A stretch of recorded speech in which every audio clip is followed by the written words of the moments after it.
अगर आपकी BPSC TRE 3 में ज्वाइनिंग होने वाली है और आप पहले से ही वर्किंग हो, फॉर एग्जांपल कि आप बीपीएससी टीआरई 1 या टीआरई 2 में आप वर्किंग हो एंड आपकी सिलेक्शन जो है वो बीपीएससी टीआरई 3 में हो गई है, तो फिर आपको कौन कौन से मेन डॉक्यूमेंट लगेंगे। आपको एनओसी लेना पड़ेगा, विरमन लेना पड़ेगा, या फिर आपको रिज़ाइन देना पड़ेगा। वो सब आज की वीडियो में मैं क्लियर करने वाली हूँ। नमस्ते, मेरा नाम है नेहा भारती। मैं +2 इंग्लिश की टीचर हूँ कटिहार ज़िले में। सबसे पहले हमारे चैनल की तरफ से आप सभी को बहुत बहुत बहुत बधाई कि आप ज़िंदगी का एक नया पड़ाव शुरुआत करने वाले हैं।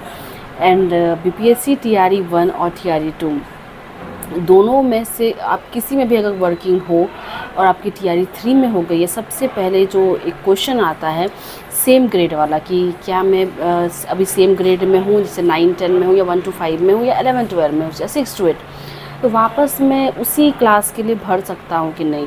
जहाँ तक मुझे पता है कि आप सेम ग्रेड के लिए फॉर्म नहीं भर सकते हो, ना ही नीचे ग्रेड के लिए। आप ऊपर ग्रेड के लिए फॉर्म भर सकते हो। फॉर एग्जांपल कि मैं नियोजित थी, मैं पहले 1 to 5 में थी, मैंने बीपीएससी टीआरई 1 में फॉर्म भरा +2 इंग्लिश के लिए। तो ये हो गया कि पहले मैं 1 to 5 में थी, उसके बाद मैं 11 12 में चली गई डायरेक्ट। तो सेम ग्रेड के लिए आप नहीं अप्लाई कर सकते हो।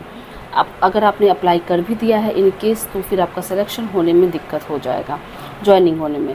तो अब मैं बात करती हूँ मेरे खुद के स्कूल में जहाँ मैं अभी पदस्थापित हूँ। वहाँ पे 3 टीचर जो है वो टीआरई 1 से टीआरई 2 में आए हैं एंड उन्हें ना ही विरमन लगा ना ही एनओसी लगा, उन्हें रिज़ाइन देना पड़ा। अब आप लोग बोलिएगा कि मैम रिज़ाइन में दे दूँगा फिर कुछ हो जाएगा, तो ये डर सबको लगता है और लगना भी चाहिए, क्योंकि आज के ज़माने में नौकरी जो है वो ऐसे ही नहीं मिल जाती है। तो यही चीज़ का मुझे डाउट था, तो मैं सोची मैं पहले से अच्छे से क्लियर हो जाती हूँ तभी मैं वीडियो बनाऊँगी। तो मैंने सर से पूछा कि सर आपने त्याग पत्र दे करके फिर पदस्थापना या योगदान वाला कागज़ लिया कि ये ले करके आपने त्याग दिया। तो उन्होंने बोला कि पहले रिज़ाइन मैंने नहीं किया था, पहले पदस्थापन वाला मैंने कागज़ लिया, उसके साथ योगदान वाला भी कागज़ मिलता है, तो वो मैंने लिया। उसके बाद मैंने डीपीओ स्थापना में रिज़ाइन के लिए अप्लाई किया। उसके बाद अगले दिन ही मुझे जो है वो रिज़ाइन वाला कागज़ मिल गया। उसके बाद मैंने न्यू स्कूल में योगदान कर लिया। तो बहुत ही सिंपल प्रोसेस है।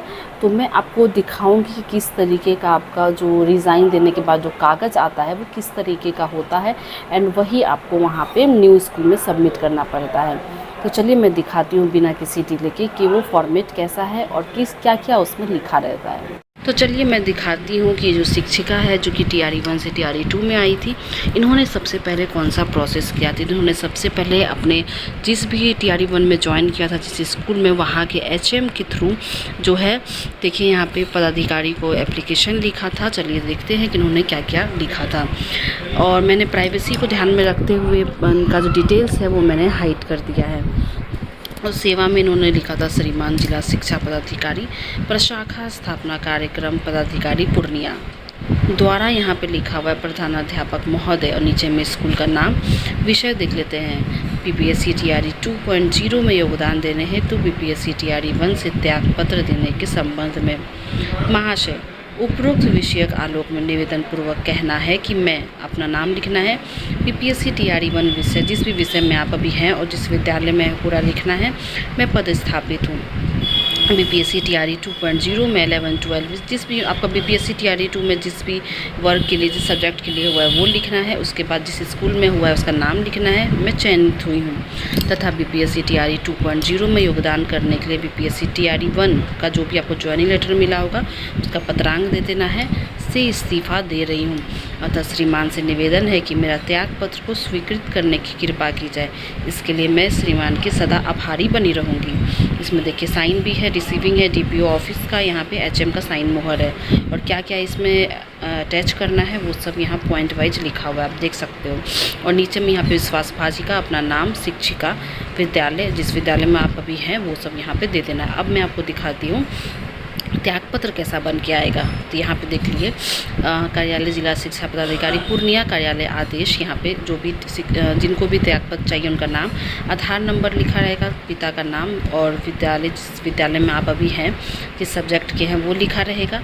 उसके बाद बीपीएससी टीआरई 2 के तहत जिस विद्यालय में आपका हुआ है उसका नाम किस प्रखंड में है, किस जिला में है, वो किस वर्ग के लिए हुआ है, वो किस सब्जेक्ट के लिए हुआ है, वो में चयन हो जाने के फलस्वरूप इनके द्वारा दिनांक इतना के अपराह्न में त्यागपत्र समर्पित किया गया है।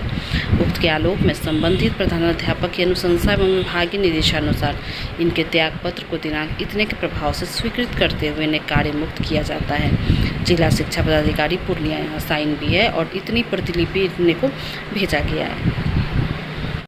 आई होप कि आपके सारे डाउट क्लियर हो गए होंगे। स्टिल अगर कोई डाउट है तो कमेंट सेक्शन में ज़रूर बताइएगा। हमारे चैनल की तरफ से एक बार फिर से आपको बहुत बहुत बधाई।